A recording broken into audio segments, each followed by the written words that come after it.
함께 봉독하신 말씀 여호수아 18장 1절에서 6절 말씀 중심에서 일곱 지파의 기업이라는 제목으로 함께 본문의 말씀을 중심해서 은혜 나누기를 원합니다. 지난주에는 요셉 자손들의 기업 분배에 대해서 살펴보았습니다. 요셉의 두 아들 므낫세와 에브라임과 므낫세 두 지파가 이렇게 기업을 분배받게 되었다라는 것이죠.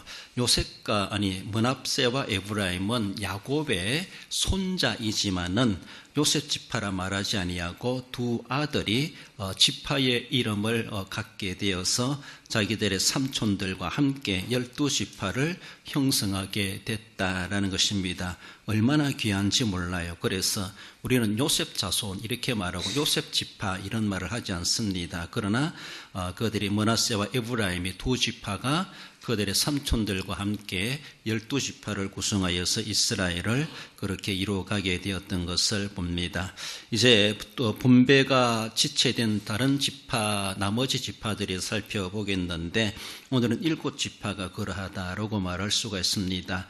7개 지파가 기업을 분배하는 데 상당히 지체되는 그런 사항들이 있어가지고 이것을 이제 빠르게 재촉하며 또 일들을 잘 분배하는 것을 마무리해 가고자 하는 것을 볼 수가 있습니다. 지난주에도 살펴보았지만 여호수아 나이는 많아져 가고 있고 그래서 기력이 약해져 가고 빨리 일들을 마무리해야 되는 그런 가운데 있기도 하다라고 볼 수 있습니다.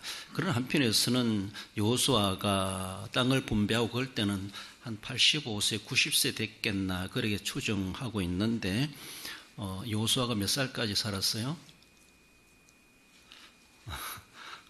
110세 아닌가? 110세 정도 되죠. 제가 110세로 알고 있는데 아직도 죽으려면 한 20년은 더 남은 것 같은데 벌써 나이가 많아 기력이 약해졌다 그렇게 표현하는 것을 볼 수가 있죠.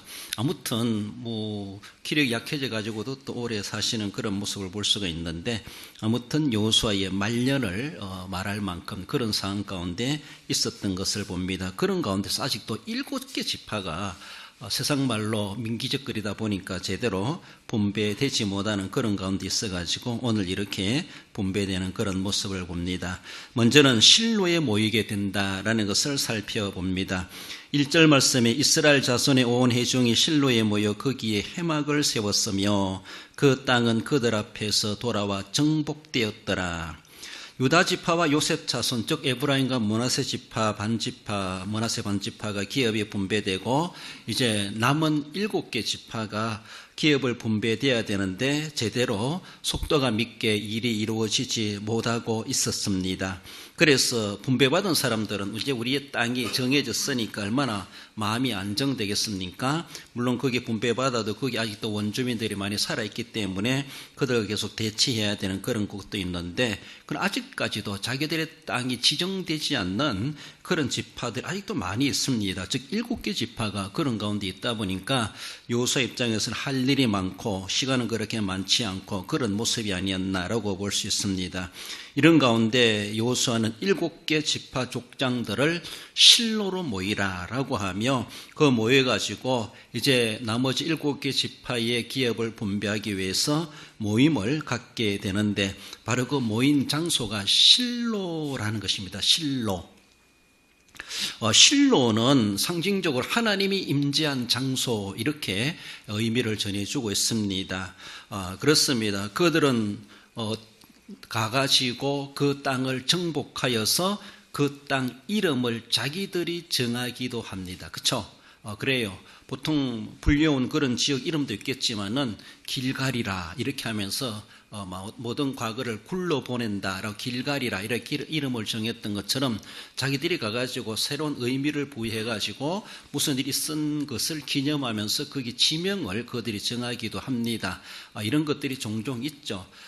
야곱도 돌베개를 베고 자던 그 땅이 원래 루스란 곳인데 여기는 베텔이라 하나님의 집이다라고 하며 성경은 베델도 그래 알려지게 되는 것을 볼 수가 있죠. 이제 이들도 초창기 이제 가나안 땅에 들어와서도 그들이 가는 곳곳마다 자기들이 정복해서 의미를 부여해서 이름을 정하게 되는데 그런 이 실로라는 지역은 자기들이 정복해가지고 이름을 정한 것이 아니라 이미 아버지 야곱 시대부터 그 이름이 전해 내려왔어요.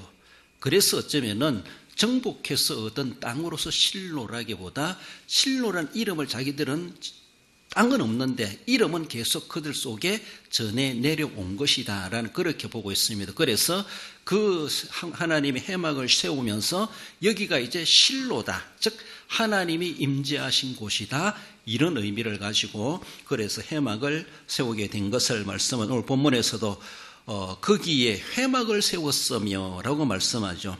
11절에 실노란 말이 무엇인가? 실노란 말은 안심하다, 평안하다, 휴식한다 이런 말에서 유래되었는데 다르게 보면은 안식하는 곳, 평온한 곳 뭐 이런 의미를 가지고 있다 그렇게 말합니다. 그래서 지리상으로 지도로 볼 때는 이 실로라는 곳이 지명이 따로 있습니다. 그래서 그곳을 실로라라고 하며 이름을 정하게 되는데 바로 그것은 하나님의 임재의 상징을 이야기합니다. 이전까지는 유다 지파나 그리고 요셉 자손들의 기업을 분배할 때 그 중심지는 요소가 어디 있었는가 하면은 계속해서 아직까지 길갈에 있었습니다. 길갈이 그들의 중심지였어요. 요단강을 건너와 가지고 여리고성을 공략할 때도 그 자기들이 진친 곳이 길갈이었죠. 거기서 할례를 행하고 거기서 계속해서 이제 지역들을 정복해 오면서 다시 길갈로 와서 재무장하고 다시 준비하고 그가 본부 삼아 길갈이었는데 오늘 본문에서 이제 1절로 보면은 실로에 해막을 세웠다라고 하며 이제 그들의 중심지가 길갈에서 실로로 이동되는 것을 볼 수가 있어요. 왜? 거기 하나님의 성막을 지었다는 것이죠.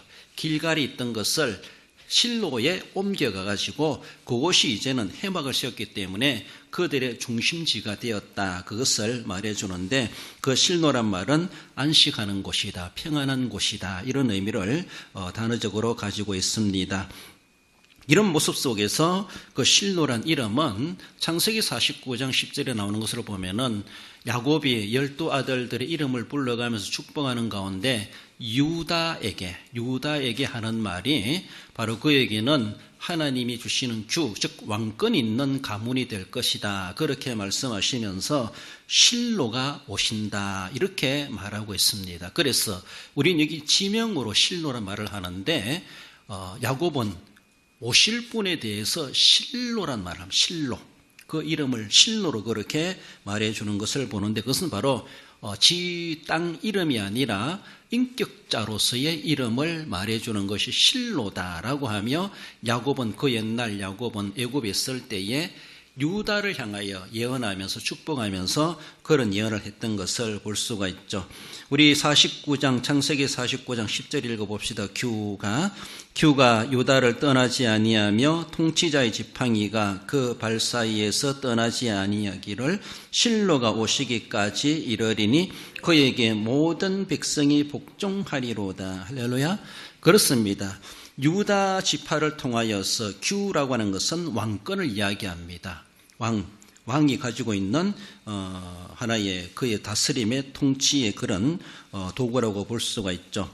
통치자의 지팡이가 그 발사에 떠나지 아니하며 그래서 유다 지파를 통해서 다윗의 왕국이 세워지고 더 나아가서는 그리스도가 오실 것, 메시아의 왕국이 세워지게 될 것을 혈통적인 모습에서 그렇게 야곱이 자기 아들 유다를 가리켜서 그렇게 예언하고 축복하는 그런 내용을 이야기합니다. 그러면서 그 다윗의 왕권이 실로가 오시기까지라고 그렇게 말합니다. 그래서 어쩌면은 그 유다 혈통을 통해서 실로라는 분이 오실 것이다 라고 하며 야곱이 예언을 하게 됩니다. 그래서 실로는 모두가 다 예수 그리스도를 이야기한다. 그렇게 말하고 있습니다. 예수 그리스도가 오시기까지 다윗의 왕권이 이어지게 되고 그 왕국을 통해서 예수 그리스도 즉 실로가 나타나시게 된다. 오신다. 그것을 말씀하며 그 실로가 어떤 분이신가? 통치자의 지팡이가 떠나지 않는데 왕권을 가지고 있는데 그에게 모든 백성이 복종하리로다. 모든 백성의 왕으로서 이 땅에 임하시는 그 분이 있는데 바로 실로가 오신다. 실로 이렇게 말합니다. 그래서 그들은 실로란 말을 어쩌면은 그들의 역사와 전통 속에 계속 생각하고 있었지 않았겠는가 그렇게 봅니다. 그래서 길갈에서 해막을 어느 한 곳에 세우면서 이곳이 이제 실로다라고 하며 지명을 그렇게 정했다라는 겁니다. 어떤 정복을 해가지고 빼앗기 때문에 그런 땅이 아니라 어떤 일정 지역, 지리적으로 실로의 그 땅의 어떤 지형적인 모습이 자세히 알 수 없지만은 아무튼 여호수아는 1절에서 말해주는 것처럼 바로 실로에 해막을 세웠다라고 하며 해막을 세우면서 그것이 실로다 이름을 지었다 이렇게 볼 수가 있습니다. 그렇습니다. 장차 예수 그리스도께서 오실 것에 대해서 하나님이 보내실 메시아를 오늘 본문에서는 실로란 말로 그렇게 이름을 말해주고 있습니다. 바로 그분이 분명히 오신다. 다르게 보면은 메시아를 보내시겠다고 한 하나님의 약속이 오늘 본문의 이런 모습으로도 그렇게 보여지고 있다라는 겁니다. 그 예수께서 오심으로 인해서 이스라엘 백성들 정말 진정한 왕국으로서 하나님이 기뻐하시는 그 약속의 땅에서 거룩한 삶을 이어가게 될 것을 말씀해 주시고 장차 인격적 대상으로 실로 되시는 예수 그리스도가 오실 것을 야곱을 통해서 예언하며 축복하게 하시는 말씀이 한편에서는 지리적으로 이렇게 일단 1차적으로 쓰여지게 되고 성취되게 되는 것을 볼 수가 있습니다. 바로 그들 하여금 실로로 모여라. 7지파 족장들을 모이게 합니다. 그래서 그들이 실로에 모였다고 하는 것은 하나님 앞에 모이는 겁니다. 하나님 앞에 모이는 겁니다. 우리 신약의 개념으로 바라보면은 우리 오늘의 예배 모임이든 무엇을 하든 예수님의 이름으로 모이는 거예요. 실로에 모였다. 실로 대신 주님 앞에 모였다 이렇게 말을 할 수가 있습니다. 그래서 이스라엘 백성들은 어떤 하나님을 떠나 말해볼 수가 없죠. 무엇을 하든지 중요한 것은 다 하나님 앞에 모여서 거기서 하나님께 아뢰고 하나님이 응답을 받는 그런 모습을 볼 수가 있는데 바로 해막이 있는 성막이 있는 곳이 그들의 중심지가 되었다는 것을 볼 때에 이제는 길갈에서 실로로 자리를 옮겨와 가지고 해막을 세움으로 그들의 중심지가 되었고 그들의 모든 중심은 하나님 중심으로 이루어져 가고 있다 이렇게 볼 수가 있습니다. 그래서 우리의 삶에서도 오직 예수님 더 나아가서는 예수님의 이름으로 우리가 먹든지 마시든지 무엇을 하든지 주님의 이름으로 해야 되고 주님 없이 우리는 살아갈 수가 없고 주님 없이 먹을 수가 없고 마실 수가 없다 이런 생각할 필요가 있습니다. 그래서 우리 인생의 내 삶의 모든 구심점은 중심은 오직 실로 되시는 예수님이 내 인생의 중심이다. 그분을 우리의 중심에 모시고 그분의 인도하심을 받고 그분 앞에 늘 모이고 그분 앞에 복종하는 그런 자세로 우리는 설 수 있어야 되고 우리 신약적인 개념으로 바라보면 날마다 주님의 구속의 은혜 십자가의 감격을 회복하며 주님 앞에 모여드려야 된다라는 것이죠. 모일 때마다 실로 되시는 예수님을 망각하고 모일 수가 없습니다. 그래서 늘 신전의식 주님 앞에 하나님 앞에 내가 모인다. 하나님 앞에 내가 지금 나아간다. 예배를 하든 우리가 주님의 이름으로 무엇을 하든지 간에 모든 활동들도 그리스도 앞에 즉 주님 앞에 실로에 모여서 하는 일이다. 이런 의미와 개념을 가질 수 있습니다. 바로 이렇게 아직도 땅을 분배받지 못한 7지파를 위하여서 여호수아는 실로로 모여라 라고 하며 그들의 대표자들을 모이게 합니다. 그래서 모여서 이제 일들을 진행해 가는 것을 박차를 가하게 되는 것을 보죠. 나아가서는 두 번째로는 채촉받은 7지파를 봅니다. 2절에 보면은 그러나 이스라엘 자손 중에 그의 기업의 분배를 받지 못한 자가 아직도 7지파라. 7지파는 앞에서 우리가 에브라임 지파, 므낫세 반지파, 유다 지파를 빼면은 다른 7지파라고도 볼 수가 있죠. 베냐민, 시몬, 스불론, 이사갈, 아셀, 납달리, 단 지파. 이 7개 지파가 아직도 자기들의 땅이 할당되지 못하고 정해지지 못해서 이렇게 어쩌면 어려운 가운데 있었던 것을 봅니다. 그들이 땅을 분배받는 기업으로 분배받는 일에 이렇게 지체되었을까? 3절 말씀에 보면은 너희가 너희 조상의 하나님 여호와께서 너희에게 주신 땅을 점령하러 가기를 어느 때까지 지체하겠느냐? 여호수아의 말로 이야기해 볼 때 그들은 이제 다른 지파들은 분배받았는데 분배받지 못한 아직도 정해지지 않은 그 지역에 그들이 가서 땅을 그들이 차지하려 할 수 있도록 그렇게 점령하러 가야 되는데 그들은 지체했다라는 것이죠. 어떤 자기들이 뭔가 선수해야 될 일들이 있었다는 것이죠. 땅을 딱 분배받기 전에 뭔가 해야 될 일이 있었는데 그 일에 대해서 그들은 제대로 진행하지 못하고 꾸물거리고 지체하고 있었다라는 것을 여호수아를 통해서 어쩌면 지적받는 것을 그렇게 볼 수가 있습니다. 그래서 실로의 그 7개 지파 족장들을 모이게 해가지고 여호수아가 지시를 하게 되죠. 너희 각 지파에서 3명씩을 불러와라. 3명씩을 선발해라. 그래서 3명씩을 3, 7, 21, 21명이 되겠네요. 그래서 21명이 이제는 분배받은 다른 지파 땅 가지 말고 분배받지 않은 그 아직 미지의 땅을 다 정탐하라. 가가지고 땅을 모양대로 그림을 그려오라 그랬습니다. 지금 넓이고 어떻고 뭐 여러 가지 내용들까지 그렇게 했죠. 그래서 그걸 다 그려오라. 그려오면은 그것을 7개 지역으로 나누어 가지고 제비뽑기를 해서 나눠주겠다라고 하며 그들 하여금 지체하고 있는 그들을 자꾸 이제 재촉하는 것을 볼 수가 있습니다. 여호수아가 그들 하여금 어느 때까지 지체하겠느냐, 어느 때까지 꿈을 그리겠느냐 이렇게 말하는 것이죠. 한편에서는 이 이스라엘 백성들은 우리가 지난번에 살펴본 상당히 좀 수동적이라요. 훌륭한 지도자 모세가 있었고 그리고 여호수아가 이제 지금 현재 있고 모세가 있을 때도 그들은 꼭 모세가 하라는 대로 하는 것밖에 없었고 자기들이 뭔가 능동적으로 할 줄 아는 것이 별로 없었다라고 볼 수가 있어요. 조금 전까지만 해도 막 바위에서 물이 터져 나오는 것을 이런 기적을 보면서도 그렇게 풍성하게 물을 마셨으면서도 또 며칠 지나거나 목마르면 또 아이고 죽겠네라고 하며 막 언제 그런 일이 있었느냐는 식으로 하나님을 원망하고 모세를 원망하고 막 반항을 하는 이런 일들이 막 그들이 일으키는 것을 볼 수가 있죠. 그러니까 어쩌면 모세가 다 해서 밥 해가지고 밥상 차려줘야 먹을 줄 아는 것처럼 이런 모습들이 아니었나라고 볼 수가 있고 상당히 40년간 광야 생활 하나님을 경험하면서도 그들의 영적 성숙은 제대로 미진했다 이렇게 볼 수가 있습니다. 그리고 그래도 모세 시대 때 그나마도 광야 생활 잘 마치고 이제 가나안 땅에 여호수아를 앞세워서 들어왔습니다. 정복정정을 해가고 합니다. 여호수아가 앞서가지고 가자라고 하면 그들이 모두가 다 확 따라갈 줄 알았어요. 따라갈 줄 알았는데 이제 세부적으로 나누어져가지고 아직도 미정복된 지역에 그곳은 이제는 각자가 해결하라라고 하면서 각자에게 맡겨놓으니까 일이 제대로 진행이 안 됐다라는 겁니다. 이것이 오늘 본문에서도 어느 때까지 지체하겠느냐라는 것이죠. 우리가 보았던 것처럼 갈렙처럼 먼저 이 산지를 내게 주소서라고 하면 이런 용기를 가지고 담력을 가지고 하나님이 우리와 함께 하신다 이런 믿음을 가지고 나아가야 되는데 여호수아가 딱 빠지고 이제 너들끼리 해봐라 라고 하면 하는데 안 되는 거예요. 일이 진행이 안 되는 거예요.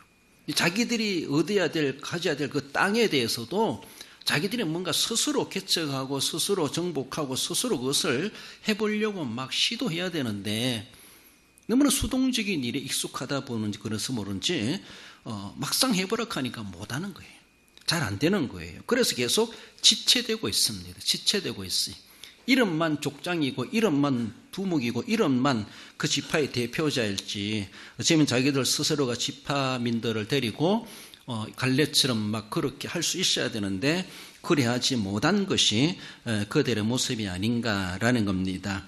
그래요. 흘러가고 경험하고 하나님의 능력을 여러 가지로 경험해 봤으면 이제는 그것이 그저 눈으로 구경만 한 것이 아니라 내가 믿음이 생겨나야 되죠. 이제는 내가 누가 안 도와줘도 내 스스로도 혼자서도 잘해요. 이렇게 말하는 것처럼 자기 스스로 신앙생활을 영위해 갈 수 있어야 되고 자기 스스로 긍정적인 능동적인 일들은 막 만들어가고 알아서 할 줄 알아야 되는데 그들은 이런 모습 속에서 제대로 해내지 못했다라는 겁니다.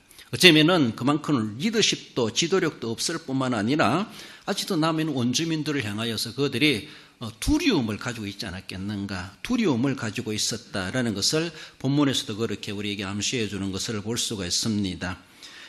4절 말씀에 보면은 너희는 각 지파에 3사람씩 선정하라. 그 땅에 두루 다니며 그 땅을 거려가지고 내게로 돌아올 것이라 라고 하며 3명씩을 선발해 달라 해가지고 3명씩을 다 선발해 가지고 아직도 정복하지 못한 땅, 아직도 분배받지 못한 땅을 다 두루 살펴보고, 그래서 땅 분배하는 게 제비뽑기잖아요.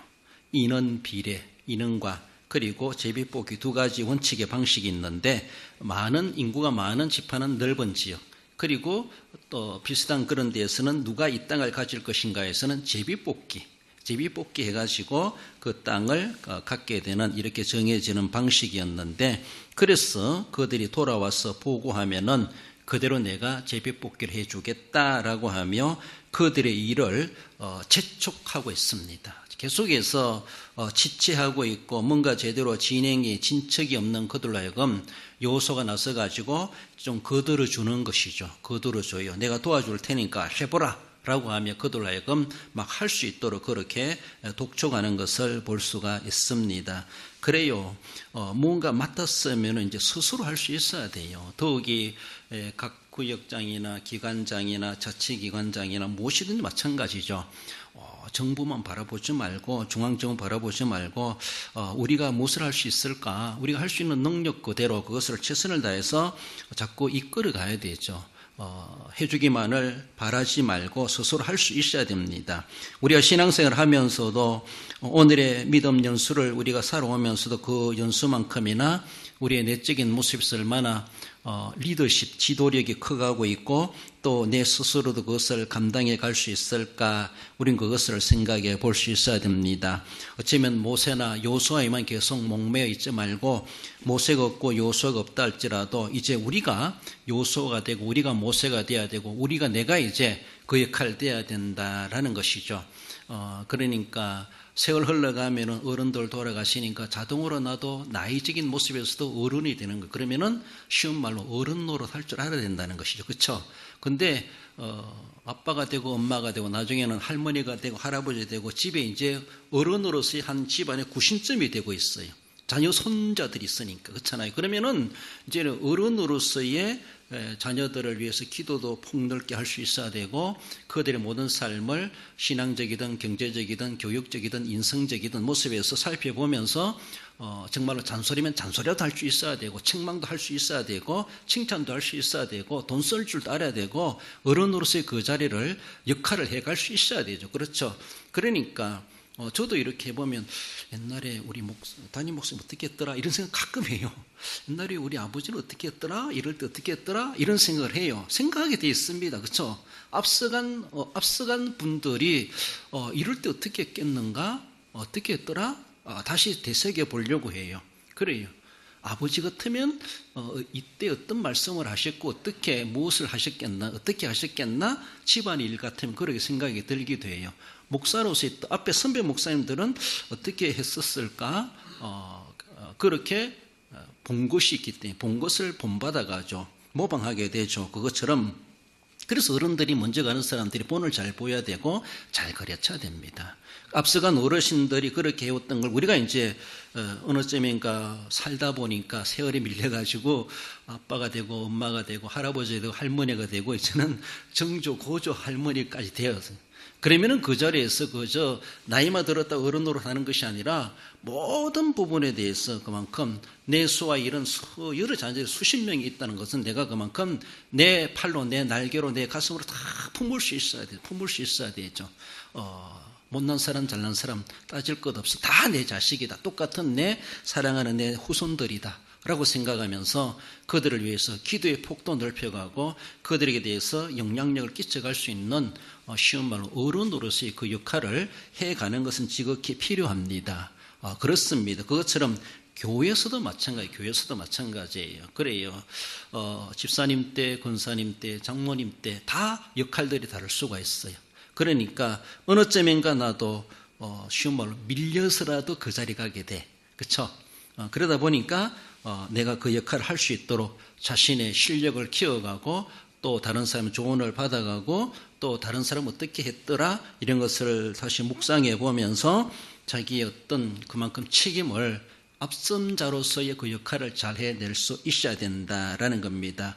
제대로 진행하지 못하고 있는 그들을 향해서 어느 때까지 지체하겠느냐. 정말 어쩌면 여호수아가 좀 답답해하는 그런 말을 하고 있습니다. 한편에서는 히브리서에서도 제대로 믿음이 성장하지 못하고 단단한 음식을 먹지 못하는 자로다라고 하며 우리에게 재촉하는 그런 말씀들이 있기도 합니다. 읽어봅시다. 히브리서 5장 12절에 14절입니다. 때가 오래되었으므로 때가 오래되었으므로 너희가 마땅히 선생이 되었을 터인데 단단한 음식은 못 먹고 젖이나 먹어야 할 자가 되었도다. 단단한 음식은 장성한 자의 것이니 그들은 지각을 사용함으로 연단을 받아 선악을 분별하는 자들이니라. 할렐루야. 그렇습니다.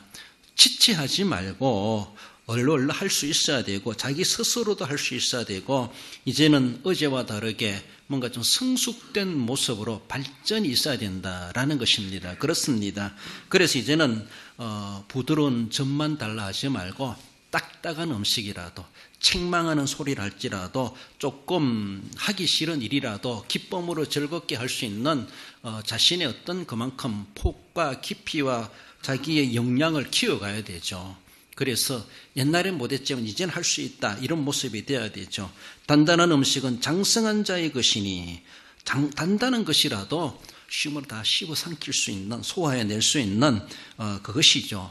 그러니까 내 배탈 넣지 말고 그것이랄지라도 막 자근자근 씹어서 소화시켜낼 수 있는 그런 모습들.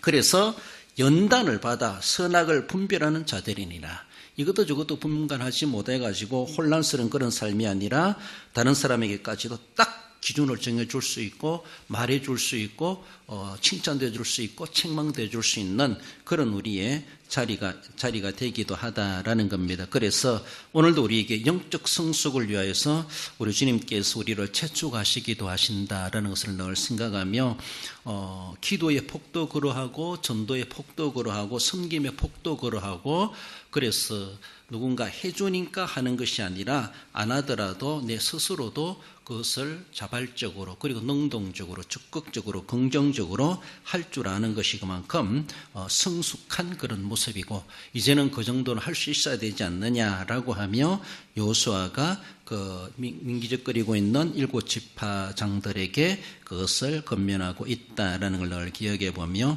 오늘도 우리를 보시는 우리 주님께서 우리에게 무엇을 지적해 주시겠는가? 왜 너 아직도 그렇게 지체하고 있고 머뭇거리고 있느냐?